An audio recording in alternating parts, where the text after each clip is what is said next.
જબરદસ્તી માણસોને એટલા હેરાન કરે છે પોતાના પૈસા ભેગા કરવા માટે થઈને।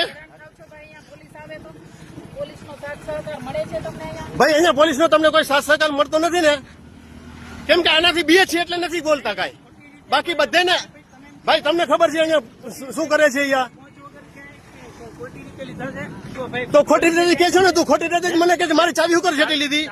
ભાઈ તમે ગાડી મારી આ રીતના હાથમાંથી આમ ચાવી બંધ કરીને જટી લીધી, તમારા અધિકાર છે? ચાવી જટવાનો તમારી પાસે અધિકાર છે મને કયો?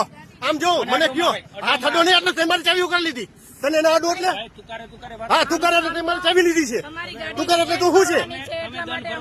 દંડ ભરવા હું રાજી છું, મારે ઓનલાઈન દંડ કરે જેટલો કરવો એટલો। આખી ગાડી તું લઈ જા, હું તને કહું ને આખી ગાડી લઈ જાઉં। હા પણ હું કરવા સહી કરું, કેટલું છે મને કયો, કેટલું છે ને એ મને કયો, હું સહી કરવા માટે તૈયાર છું, પણ મારું કેટલું છે મને કયો। હાલો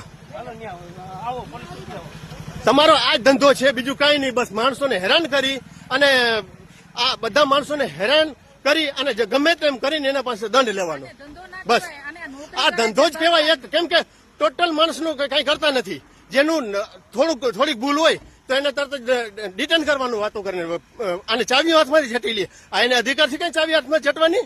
ગાડી પોતાની હોય, પર્સનલ ગાડી, અને ચાવી આ ભાઈ હાથમાંથી ઝટી ગયા, એને અધિકાર નથી ને ઝટવાનો। ચાવી મારી ગાડી છે, મારી ગાડીને જે કરવું એ કરી નાખે, મને કોઈ પ્રોબ્લેમ નથી, મારી ગાડી આખી રિટર્ન કરી નાખે, ગાડી ત્યાં રાખે તો મને કોઈ પ્રોબ્લેમ નથી। હું એક ફોજી માણસ છું અને મારી વેદના હું જાણું છું, એ લોકો નથી જાણતા મારી વેદના। બેને પેલા બતાવેલું કે હું એક ફોજી માણસ છું ભાઈ, મારા કામ માટે આવ્યો છું, મારે થોડીક રજા હતી એના કારણે હું 2-3 દિવસ કામ માટે મારે કામ છે થોડુંક, તો હું જલ્દીમાં હતો અને મેં બીજાની ગાડી લઈને આવ્યો છું, તો પણ એને ના માયના। આ તમે જ્યાં લઈ જાવ ને હું આવવા માટે તૈયાર છું, ફોજી માણસ છું, જ્યાં આવવા તમે કહો બોર્ડર ઉપર તમારું કામ નથી બેન બોર્ડર માંથી આવવાનું।